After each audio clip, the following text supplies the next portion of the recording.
아이 있어요. 베트남어예요. 영어 아닙니다. 네, 여기는 이런 아이 있습니다. 그죠? 모음이거든요. 단모음. 그리고 이 아이도 단모음이거든요. 근데 결합해서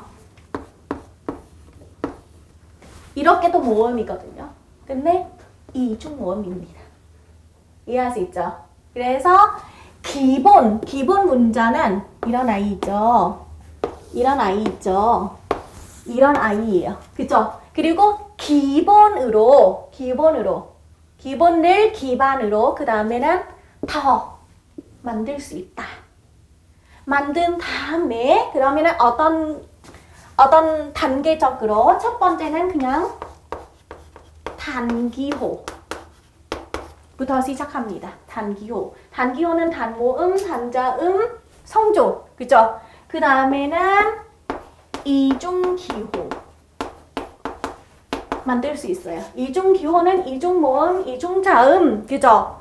그 다음에 이중기호는 당연히 같은 방식이에요. 다음 단계 아니에요. 이중기호인 경우는 모음끼리뿐만 아니라 자음끼리뿐만 아니라 성조끼리뿐만 아니라 바로 우리는 그냥 막 결합할 수 있잖아요. 그죠? 그러면은 그거는 동시 음절입니다. 음절. 예를 들어보면 한국어는 이거는 음절이거든요. 이 음절을 어떻게 만들었어요? 자음 하나, 모음 하나, 자음 하나 그렇게 결합해서는 음절이 돼요. 그죠? 베트남어도 그래요. 그죠? 예를 들어보면 아까는 한옥이잖아요. 그죠? 이거는 단어입니다. 근데 이거는 음절입니다. 이 음절을 어떻게 만들었어요? 각각은 기호가 있었어요. 그죠? 단기호 아니고 이중기호입니다. 왜 이중기호? 왜냐하면 여기는 여러 가지 기호 들어갔습니다. 자음 하나, 모음 하나, 성조 하나 그렇게 만들었어요. 그죠? 자음 하나, 모음 하나, 그리고 성조 하나. 그러게. 그죠? 네. 바로 음절입니다. 다음 단계. 기호 다음 단계는 음절입니다. 그죠? 이거는 음절입니다. 이거 음절, 이거 음절. 음절한 다음에는 바로 이 단계죠. 단어 단계죠. 네, 단어 만들 수 있습니다.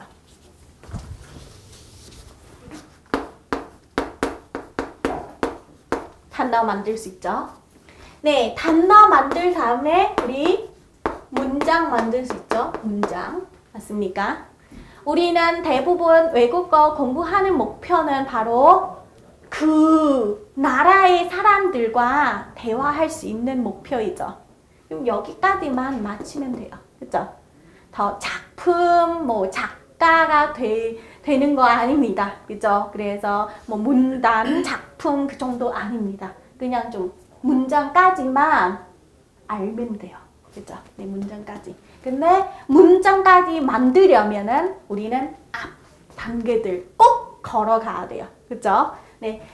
단기호부터 알아보고 여기는 음절인 경우는 바로 발음해야죠. 발음 연습해야죠. 그죠? 그 다음에는 단어, 의미를 알아야죠. 그죠? 동시에 발음도 연습해야죠. 그죠?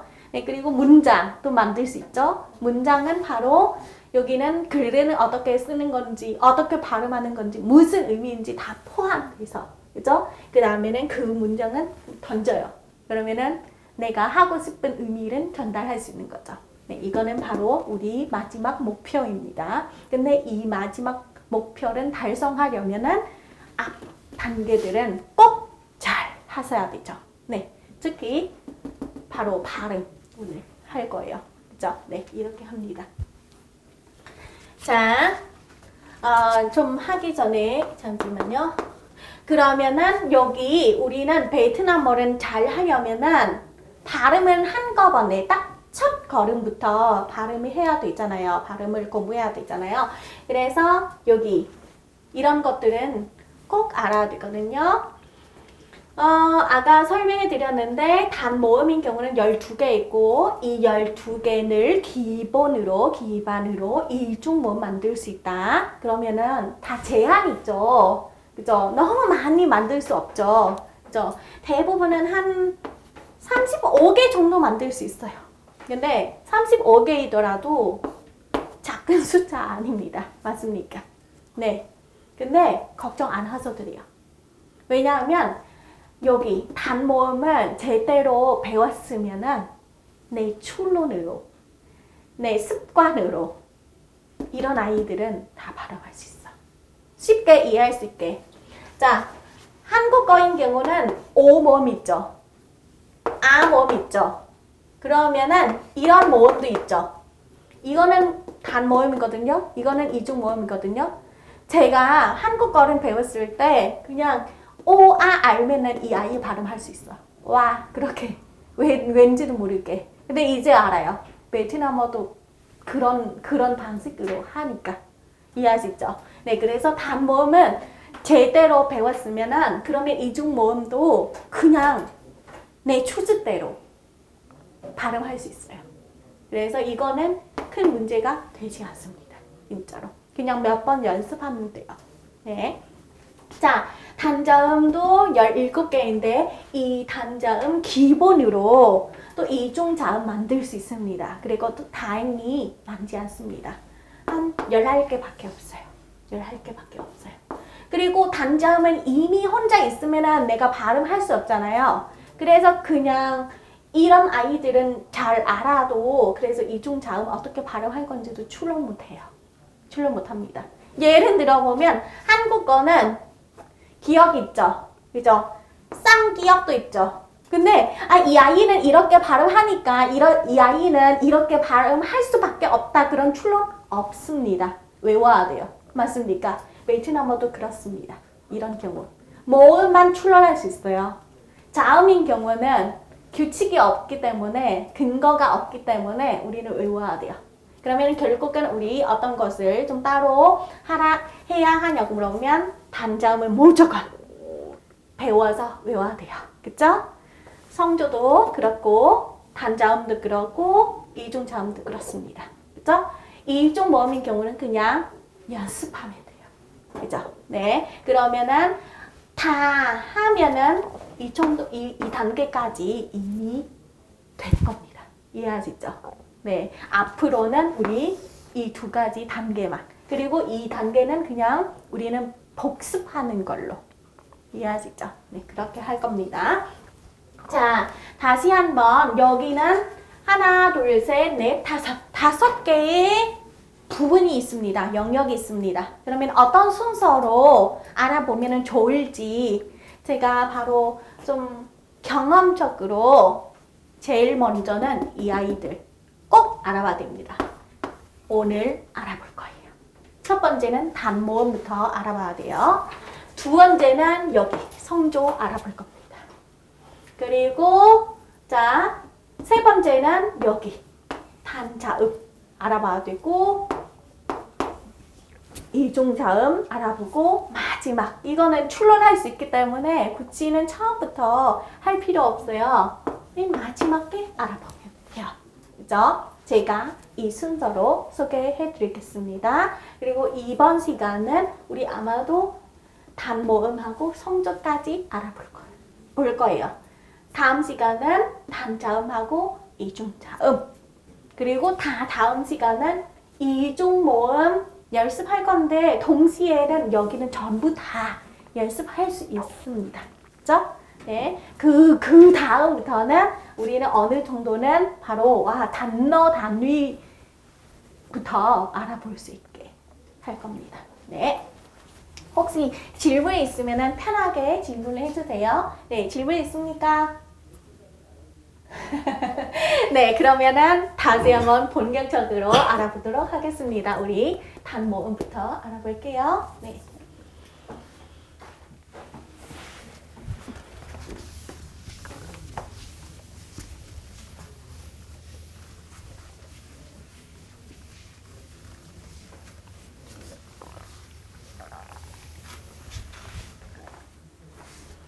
베트남어 단모음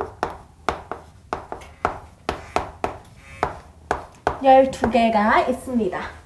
자, 시작하기 전에 또 다시 한번 이 종이로 돌아가겠습니다. 첫 번째 표만 집중해 주세요. 아마도 여러분 그냥 물어보지 않아도 대부분은 같은 느낌입니다. 이거는 어떤 언어와 약간 좀 비슷합니까, 여러분?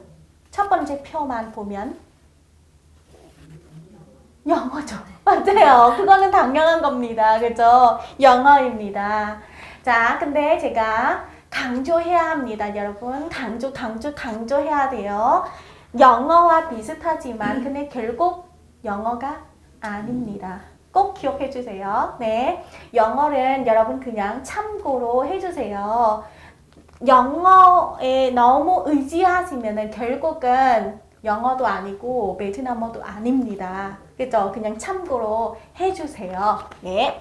자, 그러면은 영어의 알파벳 비교해서 여기는 X로 표시하는 자리는 원래는 영어가 들어가는 아이들이거든요. 근데 베트남어 없다고 그렇게는 바로 제가 좀 강조하려고 해서 이렇게는 빈자리로 만들었어요. 자, 여러분 어떤 아이들인지 아세요? F, 그죠? 또는 J, 그죠? 또는 W, 그리고 Z, G, 그죠? 네, 꼭 기억해 주세요. 베트남어는요, 이런 아이들이 없습니다. 꼭 기억해 주세요. 네, 없습니다. 그래서 나중에는요, 제가 수업할 때 아마도 여러분한테 받아쓰기 과제도 좀 드린 거예요. 그냥 듣기만 해도 이런 아이인 것 같은데, 그래서 어떤 분들 그냥 잠깐 까먹어서 이런 아이들로 썼어요. 근데 그런 거는 본인도 잘 알아요. 그죠? 없는데 그러면 이미 틀렸잖아요. 그죠? 왜 써요? 그죠? 그렇게 합니다. 없습니다. 없어요. 다시 한번 강조할게요. 베트남어는 이렇게 네 가지 F, J, W 그리고 G 없습니다. 꼭 기억해 주세요. 네. 자, 대신에 영어 없는데 베트남어 있는 아이들도 있습니다. 그죠? 여기 좀 보세요. 어떤 아이들. 제가 표시해 놓았죠. 맞죠? 여기. 그죠? 두 번째 아이, 세 번째 아이, 그리고 첫 번째 줄에 여기 뒤에서부터 세 번째 마지막 그렇게. 그죠? 두 번째 줄 없고 세 번째 줄은 바로 두 번째 자리, 세 번째 자리. 그죠? 그리고 마지막 줄인 경우는 첫 번째 자리. 그거는 베트남어만 있습니다. 꼭 기억해 주세요. 그죠? 베트남어만 있어요. 영어 없어요. 그거는 영어 없기 때문에 어느 정도는 나머지는 다 영어 있기 때문에 우리는 그냥 더 공부할 필요 없잖아요. 그죠? 그죠? 덜 공부해도 돼요. 왜냐하면 영어 있기 때문에 이미 어렸을 때부터 공부했어요. 대신에 이런 아이들은 더 공부해 주세요. 왜냐하면 이거는 완전 새로운 아이들이 있기 때문에. 이해하시죠? 네. 어느 정도 좀 편히 받을 수 있지만, 그죠? 근데 그 편의 대신에 이런 아이들 좀 집중해 주시면 좋겠습니다. 네. 자, 또 아까 이야기했는데 바로 모음, 자음이 있는데 그러면은 여기 중에는 12개 모음이 있어요. 어떤 아이들 모음인지 여러분 추측하실 수 있습니까? 제가 좀 지정해 드릴게요. 자, 모음인 경우는 첫 번째 새 아이 모음입니다. 네. 여기 첫 번째, 두 번째, 세 번째 모음이거든요. 네, 그냥 따로 표시해도 되고 아니면은 조금이다가 제가 좀 낱개로 소개해 드린 건데, 자, 그 다음에는 여기 첫 번째 줄에 마지막 두 아이도 모음입니다. 두 번째 줄인 경우는 모음은 이 아이 있어요. 영어인 경우는 아이 같아요. 그죠? 근데 조금이다가 꼭 영어의 기억을 좀 잠깐 지워버려야 돼요. 그죠? 네. 자, 세 번째 줄인 경우는 또 첫 번째 새 아이 또 모음입니다. 모음이요.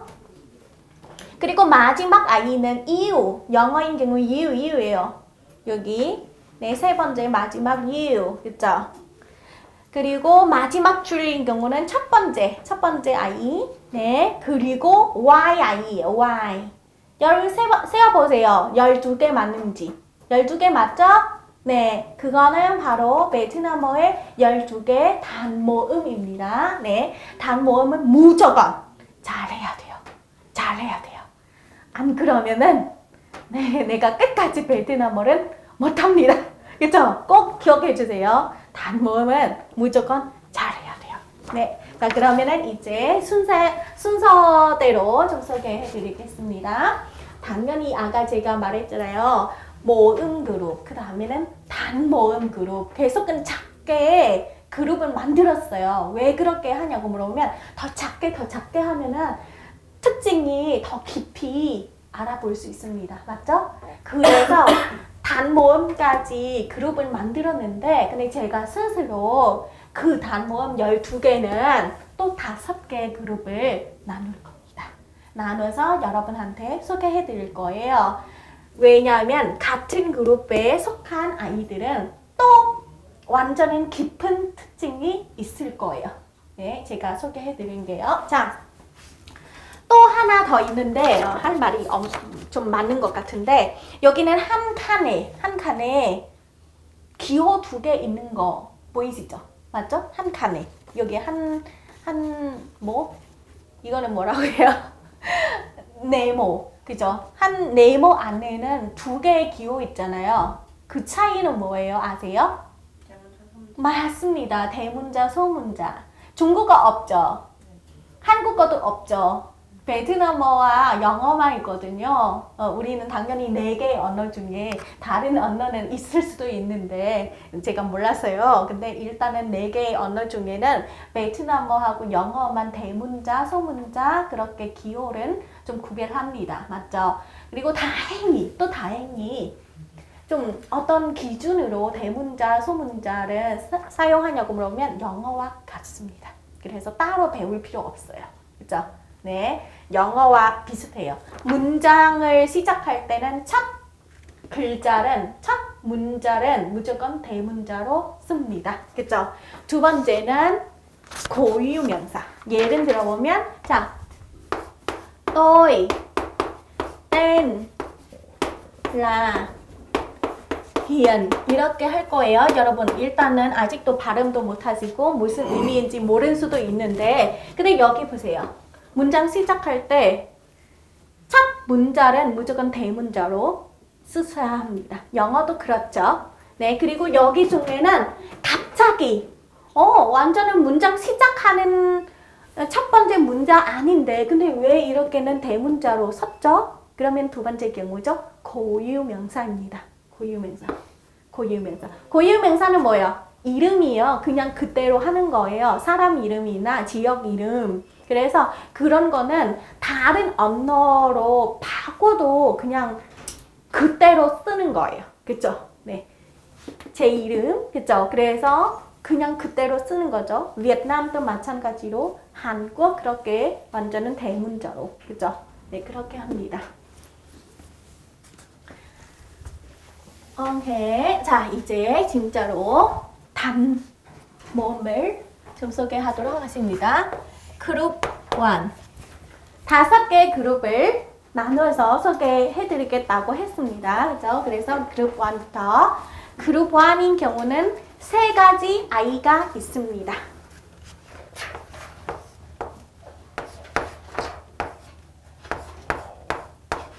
이렇게 대문자로 쓰면은 이렇게 씁니다.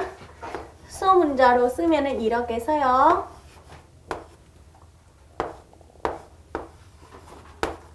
이렇게 합니다. 그냥 모양만 봐도 좀 비슷하잖아요. 맞죠? 같은 집의 형제인 것 같아요. 그죠? 형제예요. 그래서 비슷해요. 형제이면은 같은 특징 가지고 있는 거죠. 맞죠? 그냥 외모만 봐도 형제인 것 같아. 그런 느낌이 있잖아요. 맞죠? 그래서 이런 것대로 제가 그룹을 만들었습니다.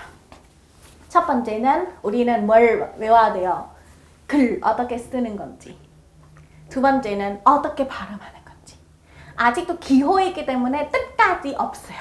이해하시죠? 그래서 딱 2개만 기억하시면 돼요.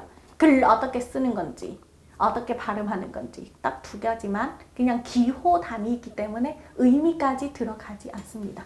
의미인 경우는 그냥 모음이에요. 혼자 있어도 돼요. 그런 의미예요. 맞죠? 네, 근데 자, 두 가지만 기억해 주세요. 글 어떻게 쓰는 건지, 그 글은 보면은 어떻게 발음하는 건지 이렇게 합니다. 네. 자, 그러면 글 이렇게 합니다. 글. 자, 글린 경우는 좀 강조하는 거 있어요. 이 두 가지 아이. 자, 아까 제가 순서대로 하겠다고 했잖아요. 첫 번째는 단, 모음, 두 번째는 성조 했어요. 그러면 성조는 다른 거예요. 그죠? 성조는 조금이다가 알아볼 거예요. 즉, 이제 아직도 성조 등장하지 않죠. 그죠? 그래서 이런 부분들, 이런 기호들은 성조가 아닙니다. 꼭 기억해 주세요. 네. 만약에 어떤 분 제대로 배우지 않으면은 이거는 성조인 줄 알아요. 이거 어떻게 발음해요? 라고 해요. 그죠? 그렇게 헷갈리면 그러면은 진짜 제가 100% 그분은 다시 처음부터 배우지 않으면은 끝까지 베트남어를 못합니다. 이해하시죠? 네. 진짜로 이거는 성조가 아닙니다. 그죠? 성조가 아니에요. 이거는 이 아이는 태어났을 때부터 이렇게 생겼어요. 그리고 아마도 뭐 수천 년, 수만 년 후에 쭉 끌지 모르겠지만 근데 쭉 끌 때도 계속은 이런 모습으로 쭉 가요. 이해하시죠? 네, 항상 가져서 다녀요. 네, 이렇게 합니다. 자, 글린 경우는 그렇게 하고 발음인 경우. 자, 이제는 발음 소개해 드린 겁니다. 분명히 조금이다가 우리 성조 알아볼 건데 근데 베트남어인 경우는요. 발음하려면은 100%다 성조 나타내서 발음할 수 있어요. 네, 성조 나타내서 발음할 수 있다. 네, 성조 없으면은 발음 못합니다. 네, 그런 거예요. 그래서 근데 대부분은 그 완전히 기본 아이들인 경우는 평음으로 발음합니다. 성조 중에는 바로 평음이라는 아이가 있어요. 평음. 그러면은 그냥 기본적으로 다 평음으로 발음해 주세요 라고 생각하시면 돼요. 그죠? 이런 아이들 발음하시면은 평음으로 발음해야 됩니다. 결국은 평음부터 먼저 알아봐야 돼요. 자, 따로 평음.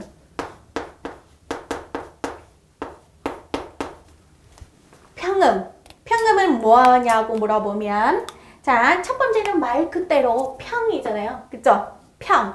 그러면 뭐가 평? 시작하는 점, 시작하는 고도. 시작하는 고도와 끝내는 고도 같아야 합니다. 그러면은 평음이라고 해요. 자, 우리는 가장 기본적으로 노래 부르는 것처럼 좀 쉽게 여러분 이해할 수 있게 노래 도레미파솔라시도 그러면은 고도가 변했죠. 맞습니까? 그죠? 네, 그러면은 평음 아니죠. 근데 대신에 제가 이제는 낱개를 길게 발음해 볼게요. 도, 레, 미, 파, 솔, 라, 시, 도. 그러면은 낱개는 바로 평음 이용해서 했어요. 이해합니까? 그거는 평음이거든요. 네, 그거는 평음입니다. 네, 자 그러면은 평음 이용해서 대부분 베트남어 성조 기호 없으면은 평음, 성조 기호 없으면은 평음, 대부분은 평음. 여기는 다 성조 기호 없는 아이들이죠. 그래서 평음 발음해야 돼요. 그러면은 외국 사람 입장에서는 좀 이해했는데 근데 제대로 어떻게 하는 건지 어떻게 실제적으로 할 수 있는 건지 내가 소리 낼 수 있게 좀 해달라고 하면은 그러면 아까처럼 길게 발음해 주세요. 길게. 그죠? 도, 레, 미, 파, 솔, 라, 시, 도 그렇게 하는 거예요. 이해하시죠? 그러면은 베트남어 평음은 길게 발음하세요. 길게 발음하세요. 당연히 길게 발음뿐만 아니라 여기는 고도도 유지해야죠. 맞죠? 길게 발음하시고 고도 유지. 그러면은 이런 질문을 할 수 있습니다. 그러면 베트남 사람들 평음 발음할 때도 그렇게 길게 해요? 아닙니다. 그죠? 아니죠? 저희는 당연히 그냥 좀 저희 태어났을 때부터 그냥 이미 감이 왔어요. 그죠? 엄마의 말 통해서 이미 감 좀 왔어요. 그래서 저희는 그냥 좀 짧게 해도 조정할 수 있어요. 그죠? 그러면 여러분은 태어났을 때부터 그런 감이 없었어요. 그래서 그 감이 좀 키워야죠. 그죠? 어떻게 키워요? 이렇게. 그죠? 처음에 길게 해요. 그 어느 정도 좀 감이 왔어요. 그러면 점점 짧게 할 수 있죠. 그죠? 그리고 나중에는 나와 맞게, 그죠? 조정할 수 있게, 그죠? 완전히 짧게 할 수 있습니다. 어느 정도는 원어민 만큼 할 수 있죠. 네, 그렇게 합니다. 근데 처음이기 때문에, 그리고 아까 제가 강조했는데, 처음부터 꼭 잘해야 된다. 그죠? 그래서 너무 급한 마음으로 하시지 마시고, 무조건은 그냥 좀 오버하게 하자. 오버하게. 만약에 베트남 사람들 원래 대화, 그냥 사생활에서 대화할 때 평음은 그냥 이만큼만, 길이 이만큼만 했었어요. 그러면 나는 이만큼 해야죠. 그죠? 완전히 100배 오버했어요. 근데 나중에 어느 정도 나도 익숙해졌어. 그러면은 점점 이만큼도 될 수 있습니다. 그죠? 근데 그거는 과정이 있어야 돼요. 그죠? 네. 자, 평음은 그렇게 합니다.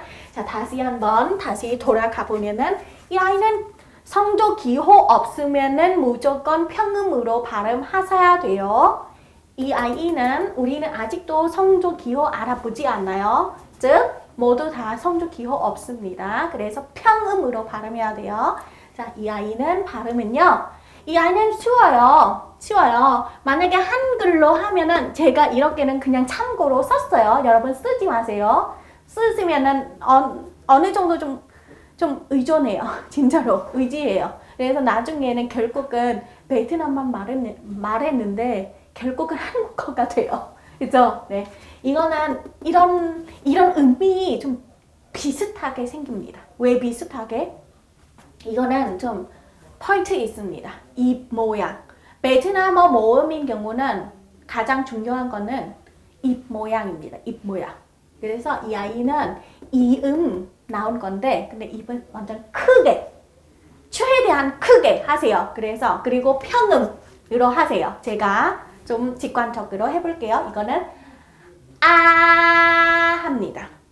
여러분 베트남어 모음 발음 하시면 무조건 잘해야 되니까 그래서 열심히 입의 근육을 이용하세요. 너무 게으르게 하시면 결국은 여러분 처음부터 실패할 거예요. 알겠죠? 진짜로? 네, 자, 해보세요. 그쵸. 진짜로 많은 분들 어떻게 하냐고 그러면 처음이 그냥 좀 단모음 혼자 있기 때문에 여러분 입이 그렇게 크게 열지 않아도 진짜로 큰 차이 없습니다. 근데 우리는 이 단계를 기반으로 나중에도 음절, 단어도 발음해야 되잖아요. 네, 처음부터 우리는 그냥 대충 하면은 차근차근 바로 틀린 길로 될 거예요. 이해하시죠? 그래서 처음부터 꼭 신경 쓰시고 그러면 나중에 편해질 겁니다. 네, 제가 원래는 그 정도까지 크게 열지 않아도 돼요. 제가 그렇게 해요. 해도 돼요. 비슷한 소리 내요. 그리고 혼자 있으면 대부분은 상대방 다 알아들어요. 근데 결국은 음절인 경우 그리고 단어인 경우는 나는 그렇게 발음했는데 못 알아들었어요. 그쵸? 이해하시죠? 그래서 처음부터 제대로 하셔야 돼요. 이거는 무조건 입을 크게 하세요. 왜냐하면 제가 좀 예를 만들어 볼게요. 베트남인 경우 그쵸? 이런 아이 있어요. 근데 이런 아이 있어요. 같은 그룹 아이들 있잖아요. 그리고 이런 아이 있어요. 이 세 가지 아이는 구별할 수 있는 방식은요. 입 크기 통해서요. 입 크기. 여기는 남 해요. 남 해요. 이거는 남 해요. 남 해요. 완전히 제 입 크기 좀 차이 있죠? 만약에 여러분 처음부터 아이는 제대로 그렇게는 크게 하지 않으면은 나중에는 이렇게는 구별할 수 없습니다. 이해하시죠? 이거는 남해요. 남해요. 왜냐하면 있기 때문에. 이해하시죠? 네. 그래서 제가 다 이유 있습니다. 그런 왜 시켰냐고 물어보면 다 이유 있을 거예요. 그죠?